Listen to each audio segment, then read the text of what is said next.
Había una vez en un monasterio zen en el Japón que el maestro llamó a uno de sus discípulos y le dijo: mira, que quiero que limpies el jardín y que lo dejes perfecto. Bien, el discípulo agarró un rastrillo, pala, una escoba y comenzó a limpiar, a barrer, a ordenar el jardín, y durante varias horas estuvo en ese trabajo. Al final llamó al maestro y le dijo: maestro, el jardín está perfecto. El maestro le dijo: no, yo no encuentro que esté todavía listo, no está perfecto. Así que el discípulo volvió a limpiar por un par de horas más, volvió a llamar al maestro y el maestro de nuevo le dijo: no, aún no está perfecto. Y así durante varias veces en el día. Al final, ya atardecía, el discípulo estaba cansado y le dijo: maestro, el jardín está limpio, está impecable, ya no hay nada más que limpiar, está perfecto. El maestro le dijo: no, falta algo. Y fue el maestro, se acercó a un pequeño árbol que había en el centro del jardín, lo remeció, unas hojas secas cayeron al suelo, y el maestro le dijo: ahora sí que está perfecto.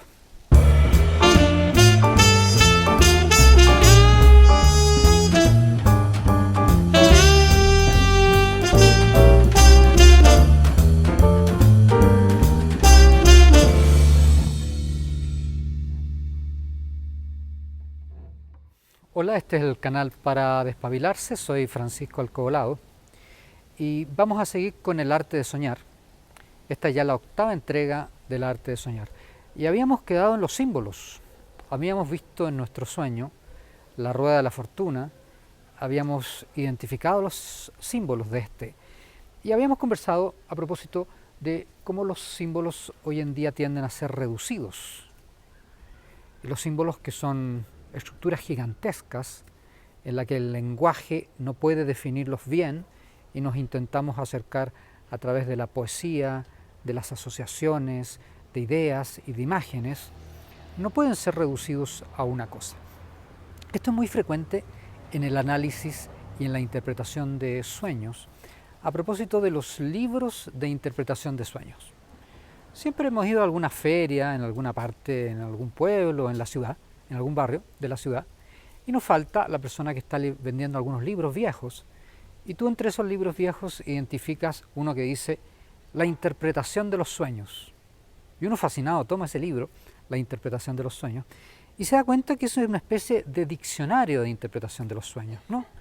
Donde aparece soñar con un perro, y aparece: si sueñas con un perro significa que vas a recibir una visita ahí, o que eres una persona fiel y que vas a hacer mover la colita ante toda persona que venga cerca de ti.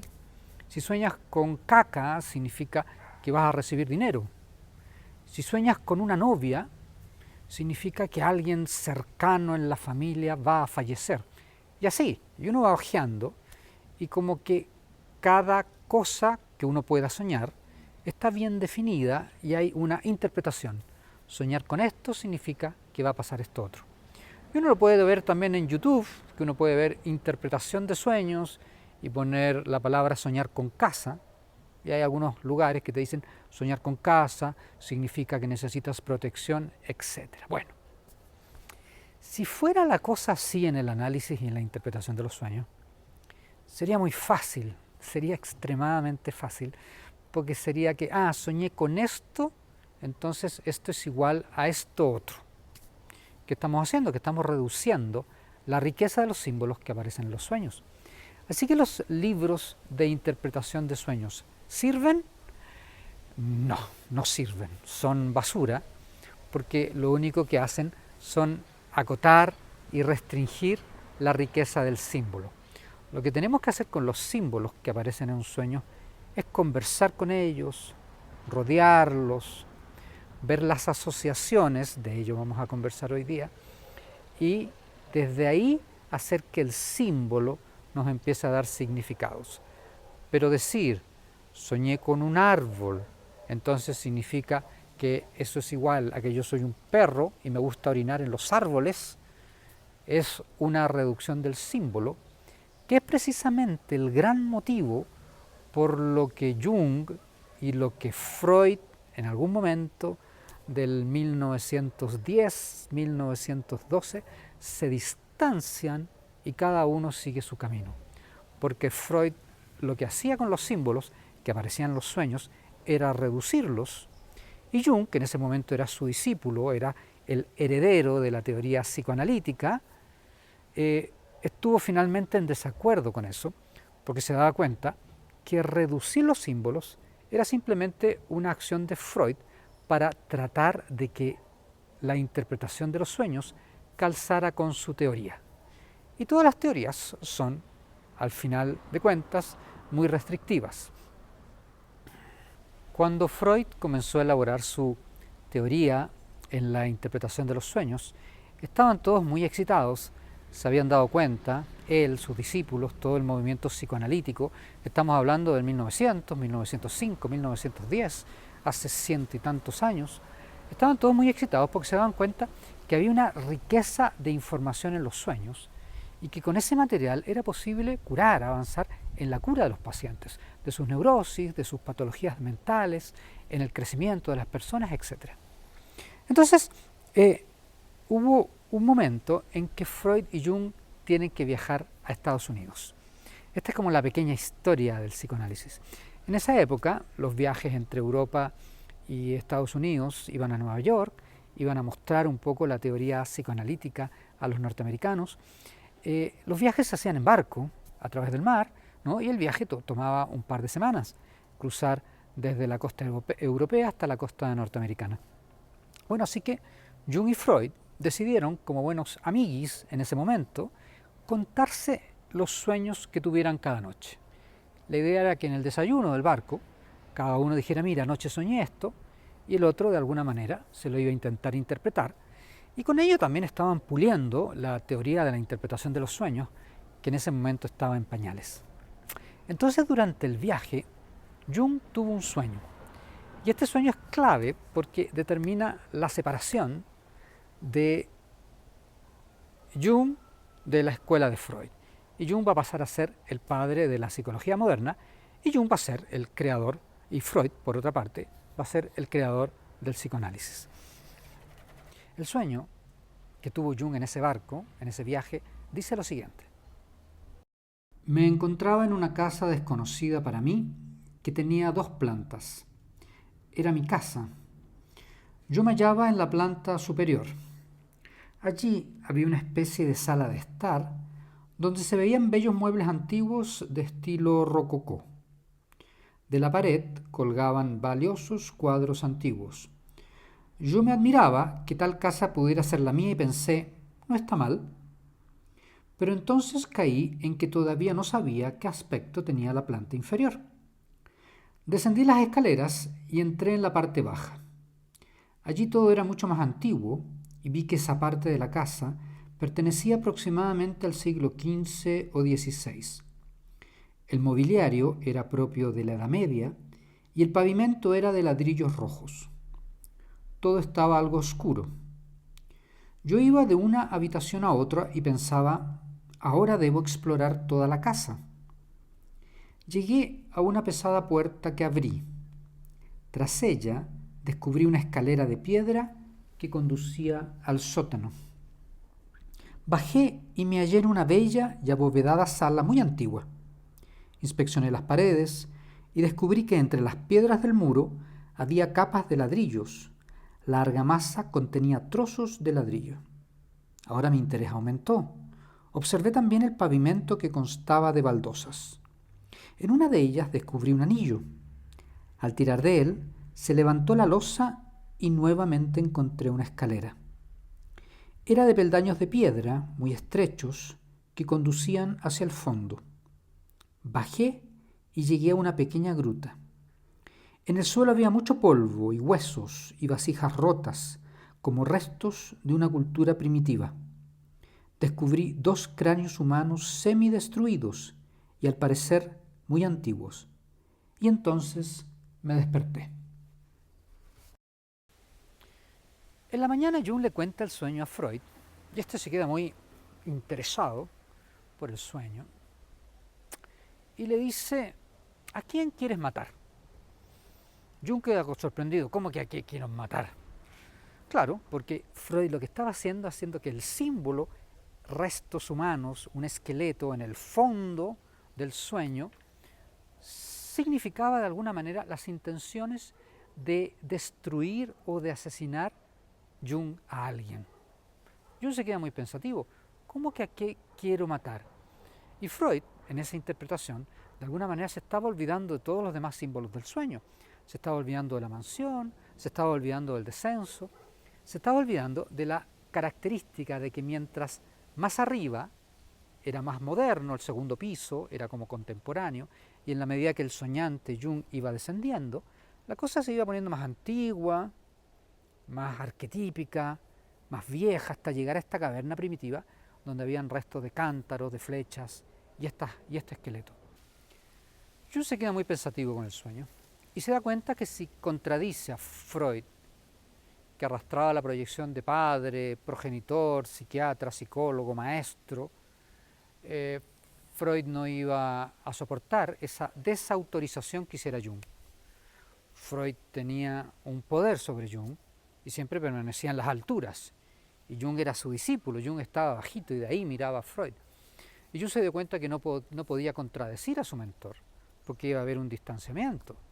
Lo que estaba haciendo Freud era reducir el símbolo. Y le dice, sí, quiero matar a tal persona, a tal otra. Y Freud inmediatamente se siente tranquilo, ok. ¿Qué hace Freud con el sueño? Freud reduce el símbolo esqueleto a las intenciones de asesinato, lo que de alguna manera minimiza la riqueza del símbolo. Años después, Jung le quedaría rondando este sueño y se daría cuenta que este sueño en el fondo es una metáfora del esquema de la psique. Mientras más arriba estamos, mientras más en el consciente permanecemos, todo es moderno, todo es diurno, tenemos cosas que hacer, tenemos una claridad.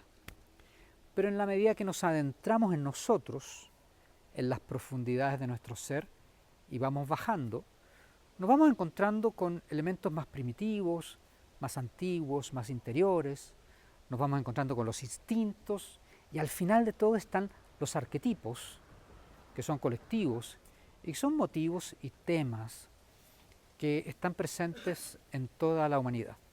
Los arquetipos vienen a ser como los ladrillos de la psique, de la función y de la acción de la psique. Entonces, Freud se caracterizó en su teoría por reducir los símbolos. ¿Por qué hizo eso? Por algo que frecuentemente hacemos. Queremos que nuestras ideas calcen con la realidad y no al revés. Lo que uno debería decir es, a ver, ¿cuál es la realidad? Voy a adaptarme y modelarme según ella, ¿no? Muchas veces tenemos teoría, tenemos visiones políticas y queremos que la realidad se adopte a eso. Freud tenía lo mismo, tenía su teoría y quería que la realidad calzara con la teoría. Hay una película que tiene algo de esto y que se llama Don John, donde actúa la Scarlett Johansson, hijita, tú, y se trata de un joven X que tiene una relación, pololeo, un noviazgo, con la Scarlett Johansson. Y durante la relación ella trata de que él coincida con su ideal mental de lo que es una relación afectiva. Ella tiene una definición en su cabeza de lo que es lo afectivo y trata de que este individuo, este joven, calce con su definición. Generalmente hacemos eso, tenemos definiciones de las cosas y queremos que la vida calce con esas definiciones. ¿Qué hacemos al actuar así? Lo único que estamos haciendo es reducir los símbolos del mundo, reducir la vida a una cosa que calce con mi teoría. Lo hacen los fundamentalistas, lo hacen los rígidos, lo hacen los partidos políticos de extremos, y lo hizo también Freud al tratar de que los sueños y lo gigantesco del mundo calzara con su teoría. Entonces, para él, detrás de los sueños habían generalmente instintos agresivos e instintos afectivos ocultos para el soñante. Entonces, la cosa era un poquito rara, porque si el soñante tenía un sueño donde aparecía un cactus, Freud podría decir, el cactus esconde el símbolo del pene. Un cactus soñó en realidad con el pene. Si alguien en un sueño untaba de mantequilla un pan, se pensaba, el untar en pan es un símbolo de la masturbación. Si alguien soñaba con la torre de una iglesia, la iglesia oculta el símbolo del pene. Entonces, lo que se hacía era que la riqueza de los símbolos coincidieran siempre con elementos de la sexualidad teóricamente reprimida o de la agresión teóricamente reprimida en la época y en los años en que vivía Freud. Pero eso no es así, porque sería muy complicado. Porque alguien, en vez de soñar con un pene, tiene que soñar con una torre de iglesia, tiene que soñar con un cactus? Porque simplemente una persona no sueña con un pene, si tan prohibido no es eso. Porque alguien que quiere matar, en el caso de Jung, en el sueño de Jung, en el barco yéndose a Norteamérica, alguien tiene deseos de separarse o está aburrido con su esposa. ¿Por qué no sueña un sueño donde está aburrido con su esposa y en el sueño le grita, se va, la manda a la punta del cerro, etcétera? ¿Por qué tengo que soñar con algo tan complicado como una calavera en el fondo allá de una cueva debajo de una casa, ¿no? Para Freud era porque iba a ser muy fuerte, entonces de alguna manera el sueño nos encubría los significados, ¿sí? De manera de que el soñante no se espantara. Entonces, según la doctrina freudiana, nos engaña el gobierno, nos engañan los alcaldes, nos engaña el sistema, nos engañan los norteamericanos, nos engañan los rusos y además nos engañan los sueños. En el año 1900, Freud publica La interpretación de los sueños. Y en ese libro determina que los sueños son formas de cumplir nuestros deseos. Sin embargo, como los deseos y los contenidos que aparecen en los sueños pueden ser perturbadores y pueden ser peligrosos para el soñante, hay una especie de sensor que hace que esa información pase oculta hacia el consciente. Entonces, es labor del psicoanalista determinar qué contenido latente hay detrás de los símbolos de un sueño y que representan el tema de cumplir los deseos. Entonces, para Freud, soñar con un rey significaba que la persona estaba soñando con su padre. Soñar, por ejemplo, con desnudez, muchas veces soñamos que estamos desnudos, eran sueños exhibicionistas, donde de alguna manera queríamos volver a revivir el hecho de pasearnos desnudos cuando niños. Soñar dando un examen y tener angustia por un examen era el recuerdo de los castigos que recibimos en la infancia y que se enlazaban con el presente. Bastante reducido. Soñar, por ejemplo, que alguna persona de tu familia, alguna persona querida, conocida, se moría, era el deseo de muerte de esa persona, y tal vez el deseo de muerte no era actual, pero tal vez era un deseo de muerte que en algún momento había sentido en la infancia a propósito de los castigos y los deberes que nos imponían nuestros padres. Soñar con un bastón ocultaba, ¿sí? Era una manera de ocultarle al soñante el símbolo del pene. Aparentemente para Freud el pene era un símbolo peligroso, entonces nuestra conciencia no debía ser perturbado por eso y era disfrazado el símbolo pene a través de un bastón. Soñar con un tronco de árbol, así lo dice en su libro La interpretación de los sueños, era también soñar con el pene. Soñar con un paraguas, el pene. Soñar con un cuchillo, el pene. Cuando uno soñaba, en cambio, con un cajón, uno estaba soñando. Ese cajón era la representación de los órganos genitales femeninos.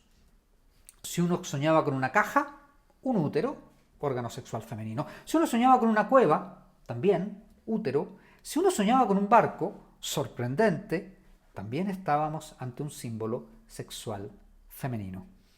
Ahora, si uno soñaba con una habitación, bueno, la habitación representaba a las mujeres y las llaves que abrían o cerraban esa habitación era el pene que abría o cerraba a esa mujer.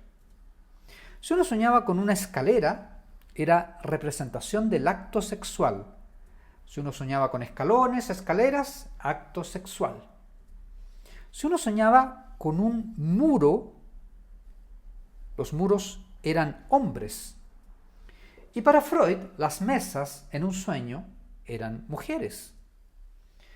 Si uno soñaba con un sombrero de mujer, bueno, era simple, era un símbolo de los genitales masculinos, del pene. Si uno soñaba con una corbata, pene. Si uno soñaba con puñales, pene. Si uno soñaba con un arado abriendo la tierra, imagina, pene. Si uno soñaba con un martillo, pene. Si uno soñaba con pistolas, pene. Si uno soñaba con un cactus, pene. Si uno soñaba con un revólver, pene. Si uno soñaba con una espada, pene. Sable, pene. Si uno soñaba con montañas o soñaba con puentes, ahora eran los órganos genitales. No diferenciaba él en su libro si eran órganos genitales masculinos o femeninos. Los animalitos no escapaban a esta reducción de los símbolos que hace Freud en su libro La interpretación de los sueños. Así un pez era, adivina, un pene. Un caracol, otro pene. Un gatito, miau, otro pene. Una serpiente, un gran pene. Un ratoncito, un pene. Cuando el soñante, según Freud, soñaba con una encrucijada de caminos, él decía, bueno, si el soñante toma el camino derecho representa el camino recto, el camino adecuado, el camino, ¿no?, permitido.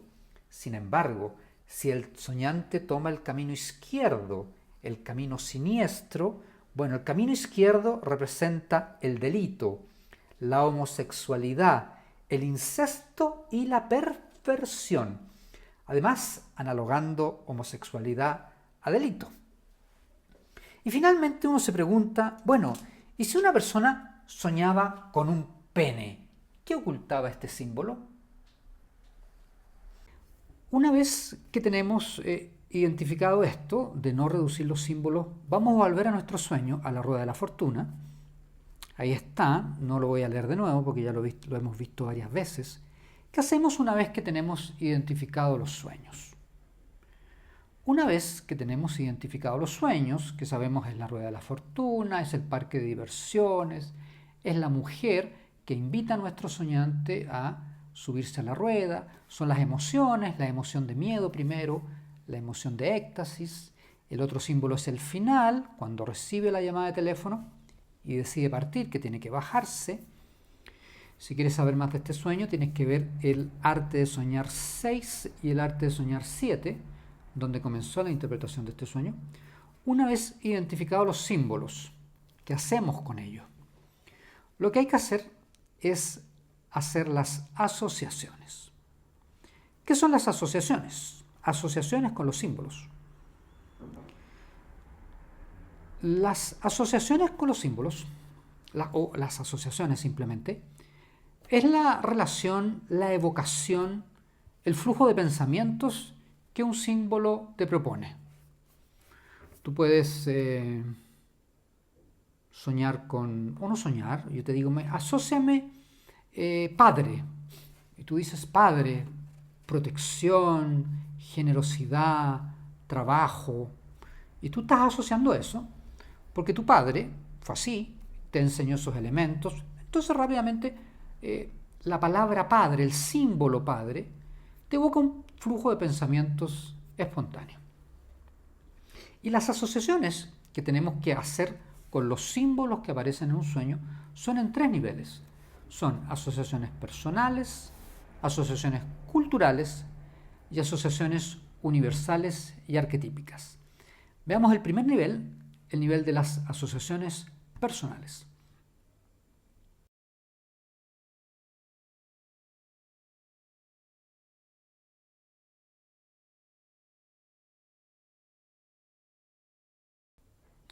Las asociaciones personales son las asociaciones que la persona, el soñante, uno hace a propósito de los símbolos que aparecieron en el sueño. Por ejemplo, imaginémonos que sueño con un caballo. Alguien sueña con un caballo. Yo le pregunto, ¿qué asocias con un caballo? Y la persona dice, para mí un caballo es libertad. Cuando niño a veces andábamos en caballo en la playa y me encantaba. Los encuentro bonitos, rápidos, hermosos. Sí, tienen una sensación de cabalgar con el viento. La persona está asociando el símbolo caballo con lo que respecta a sí mismo. ¿Qué me evoca el símbolo caballo?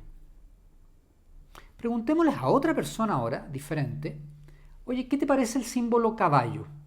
Y la persona va a decir, estoy dando un ejemplo, no, el caballo para mí, les tengo miedo a los caballos, porque yo cuando chico me subí a un caballo, tenía 8 años, el caballo se descontroló, me caí del caballo y me quebré el fémur. Estuve 2 meses con yeso, quedé muy mal, pasé mucho malos ratos y yo le tengo susto al caballo. En ese momento vemos que el símbolo caballo significa diferentes cosas según la persona que lo sueña. El primero, el soñante, que soñó con caballo, lo asocia con cosas positivas, con libertad, con aventura, con velocidad. El segundo, soñante, que sueña con el símbolo caballo, lo asocia con dolor, con caída, con sufrimiento. Entonces vemos que un símbolo en su asociación y finalmente en la interpretación que hacemos depende de persona a persona, varía de persona a persona. Entonces por eso mismo que les digo es que los libros de interpretación de sueños no sirven, porque en el libro te va a salir caballo, igual vas a tener muchas mujeres. Estos libros como que además interpretan los símbolos de los sueños como medio adivinatoriamente, ¿no? Como medio de que los sueños fueran siempre adivinatorios. Hay un porcentaje, vamos a hablar en algún momento de los sueños proféticos o adivinatorios, hay un porcentaje chiquitito, pero no es así. El símbolo caballo va a depender y va a tener que ser interpretado diferente según esta o esta persona. Entonces, 2 sueños con caballo no significan lo mismo. Por eso los libros de interpretación de sueños no sirven, porque reducen el símbolo. Y lo que nosotros queremos hacer es explorar el símbolo, abrirlo. Alguien sueña con una serpiente y las personas muchas veces le tienen terror a la serpiente. ¡Ay, qué horror una serpiente! Lo asocio con el diablo, lo asocio con mala suerte, lo asocio con ponzoña y veneno. Otra persona tenía un amigo en Brasil que le encantaba agarrar las serpientes. Vivíamos en la selva, allá al interior de Bahía, a 600 kilómetros de Salvador, en unas montañas, se llama Chapada Diamantina, Sierra del Diamante, y este amigo Aureo Augusto, cuando aparecían serpientes donde uno vivía, grandes, venenosas, las agarraba por la cabeza y andaba mostrando, miren la serpiente que agarré, oh my god, y después la tomaba y la iba a tirar al mato, lejos, ¿no? Para no hacerle daño y que la serpiente siguiera su camino. Si mi amigo sueña con una serpiente, su asociación con la serpiente es totalmente diferente que la primera persona que le teme y los asocia con muerte, con veneno y con el diablo, la serpiente. Entonces tenemos que el símbolo serpiente, cuando es soñado, difiere en una, en otra persona y en la de más allá.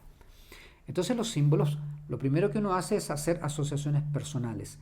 ¿Qué me evoca? ¿Qué flujo de pensamiento me produce tal o cual símbolo? Cuando uno identifica los símbolos, lo primero que tiene que hacer es hacer las asociaciones personales. A ver, dice uno, ¿qué significa para mí parque de diversiones? Le pregunté al soñante, le dije, ¿con qué asocias tú el parque de diversiones? Hizo asociaciones clásicas. Bueno, cuando niño íbamos a los parques de diversiones, me encantaba, era increíble, nos subíamos a los autos que chocan, nos poníamos a tirar los rifles de esos con balines, ¿no? Para botar monitos.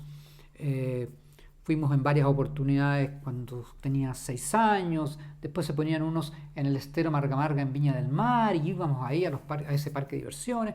Me acuerdo un parque de diversiones fantástico que había en Buenos Aires, tenía unos 10 años también. Bueno, él hace sus asociaciones con parque de diversiones y evidentemente lo asocia con alegría, con infancia, con juego. yo le pregunto, ¿y has ido a un parque de diversiones últimamente? Y no, la verdad que por lo menos 10, 12 años que no va a un parque de diversiones. Entonces el soñante nos está dando información a propósito del símbolo, lo está asociando con cosas. Después le pregunté qué asociaba con Rueda de la Fortuna. También se había subido a Rueda de la Fortuna cuando niño.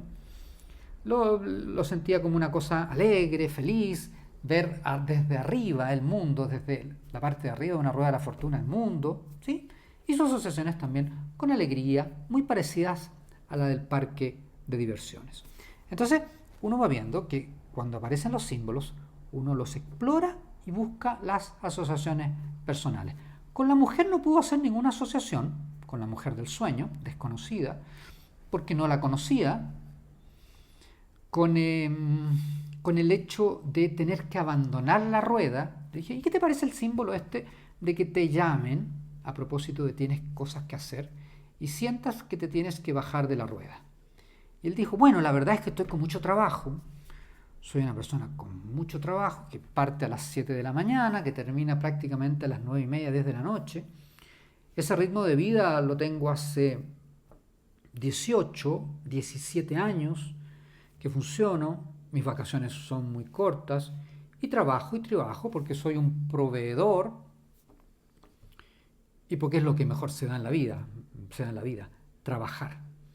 Entonces no me extrañaría que me hubiera tenido que bajar de la rueda de la fortuna porque generalmente mi celular siempre está sonando por temas del trabajo, recibo 50, 60 llamadas al día por temas del trabajo y estas llamadas muchas veces interrumpen cosas que estoy haciendo familiares, o con mis amigos, que los veo poco, también por razones de trabajo, y no es infrecuente que me tenga que detener cosas que estoy haciendo a propósito de llamadas del trabajo.